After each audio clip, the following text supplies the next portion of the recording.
Hey, good morning, everybody. I'm just finding us here. Hang on, it'll take me just a second. Bum, ba-da-dum, ba-ba-ba-ba-ba-bum. Come on, baby. All right. Here I am. Oh, there we go. Good. Good morning. I'm so glad you're here. Oh my gosh, it's Sunday. It's the last day, and it's probably going to be a day that might be even more healing and more growth inspiring than Family Day was. We've got some wonderful, wonderful speakers today. So we're going to start out the day with, oh my gosh, Jane again. And we're going to be talking about energy healing around relationships and different tools you can use. Specifically, we're going to be talking about pyramids. Oh my God, this should be a lot of fun. I have so many cool friends that study pyramids and crop circles and divining. And, it's wonderful. When you start embracing these things, you realize they can be real wonderful tools to help out. And then at 11, will be having Jenny Oster, the psychic, and Bella. And Bella's a tantric coach, and Jenny is a psychic, as we said. And we're going to have a wonderful three-way conversation about tantric energy, how to become centered within yourself, and what spirit has to say about relationships and all this. So we'll see what the two of them spark. They're great personalities who are wonderful and loving and kind, but two very different people. Bella reminds me of someone who's just she reminds me of someone out of a James Bond movie. She's that classy looking. And then Jenny is just so grounded and so centered. It's wonderful. And then Janae's going to be showing up at 2:00. We're going to be doing a wonderful group healing session at 2. And then Kimberly will end out the day, Adjust Your Life's Narrative, the author. So she's going to teach you, and we're going to talk about how you can shift your perspective. And then tonight will be the last healing session. So I hope you're able to join me for that. Couple things going on today. One, I'm going to be letting you know about a 7-week program I'm starting at the end of January. And Jenny and I are going to be running it. It's based on the same kind of format as this challenge, where every week we'll cover a different aspect of your life. And we'll talk about it, and we'll shift around it, and we'll do energy work around it. And you don't have to change a lot. Just remember 1%. And by the end of the 7 weeks, you should feel like you have all of these tools and all of these skills at least installed, at least as part of being a habit of your life. And you're going to find that you are in a different place after the 7 weeks. You'll feel confident that you can take your time back and your life back. You'll feel confident that you'll be able to stand up for yourself and say the things that you want to say. You'll feel confident that your body can never hijack you without you knowing what to do, without you knowing what's best for you. So even just with this week, you've learned some great tools. And after 7 weeks, you should be set to go. This should be a big pivot, shifting point if you do the 7-week program. Now, the cool thing is today I'm starting a 7-day event with somebody else, right?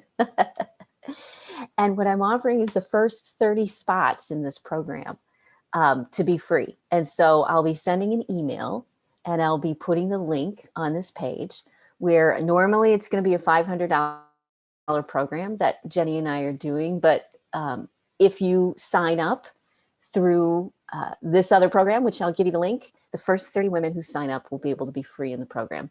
And at least 2 women will be invited to join the program for free as well from this 7-day challenge. The ones who engage the most, the ones who participate the most, the ones who love and respect themselves the most.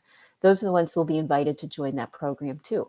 So we're launching it. It'll be exciting. You'll be helping create something new. And so keep your eyes open for that. If you haven't emailed me about your prize, please do. I've gotten most people's. There's a few people that I haven't.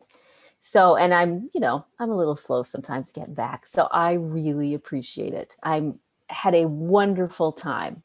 So today's about Relationships, okay? Relationships are supposed to be wonderful, right? You read in the romance novels, you watch the romantic comedies, they're supposed to be wonderful. In reality, relationships, in order to become wonderful, have to work through all of the beliefs, the limiting beliefs, the emotions, the past wounds, the traumas that both of you carry, or at least one of you.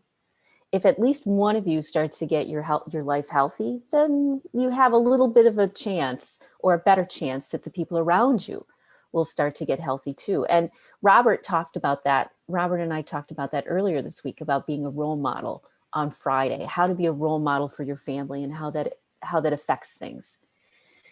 So relationships are designed to push the buttons which make you angry, which make you hurt, which make you feel unloved, which make you feel helpless. Romantic relationships pull you out of that childhood, child mind, and almost force you, push you, encourage you,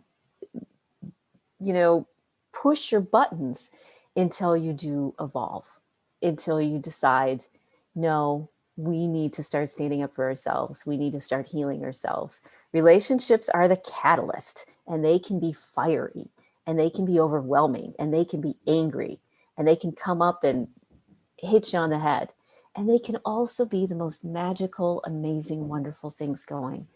For the women who've been doing this work for a while, you realize when you set down your anger, when you set down your hurt, even if it's justified, even if they deserve it, even if they're horrible people, when you start to put those things down, you actually enjoy life more.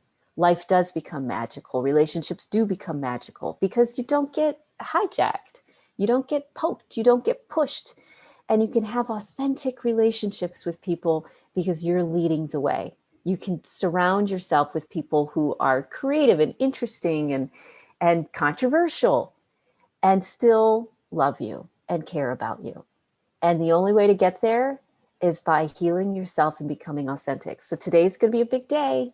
You're going to have things come up. You're going to think, yeah, but, or it's their fault, or why should I let this go? Or it's not my fault, or what can I do about it?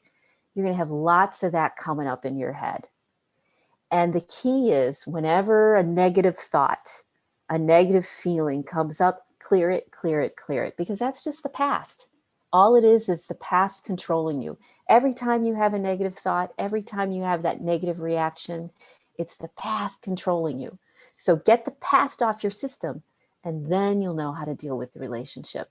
We get trapped in these dynamics of bully and victim until we're cornered like rats, and then we have to, come out swinging. That's not the way relationships are supposed to look like. They're supposed to be between two equal people who both respect themselves and both respect each other and love themselves enough to show up in the best version that they are. And if you don't have somebody in your life who wants that for themselves, then it's time for you to build up your confidence, to build up your strength so you can move on, if moving on is what you need to do. But you can't do it as long as you're being hijacked or triggered by the past. So today's a big cleanup day. Today's a day, and maybe you won't feel it or think about it until tomorrow morning or in the middle of the night or a couple days from now. Maybe then it'll come up. All those hurts and wounds and anger out of the blue sometimes. Your only job is to love and respect yourself enough to get that energy off your system, to do something that's loving and kind, and to be gentle and compassionate with yourself. This is not the time to beat yourself up for screwing everything up, because you didn't screw it up. You just didn't love yourself enough at the time. So that's what today's about. Self-love, going through the fires of pissed off and sad and hurt and helpless. But I used to always say, if I were going to have a pap smear, I'd rather have a friend of mine do it for me than somebody else. I'd rather have a friend of mine do the thing that makes me uncomfortable than have someone who doesn't have my best interests in mind. So this is a loving, safe place for you to be yourself and for you to let those buttons be pushed, because none of us are trying to, make life worse for anybody. We just want you to heal. And that's what today will be about. It'll be a lot of fun. So just relax, sit back, get a snack, get some drinks, and whatever we talk about today, just haven or point at things and turn around. Do whatever you got to do, because if you do, you will be blessed with peace, love, and authenticity. Okay, so I'll see everybody in about 19 minutes with Jane and me. We're going to be talking about pyramids, and pyramids actually have a lot to do with healing. The Egyptians were pretty smart. So it's going to be a fun day. I'll talk to you later, okay? Bye.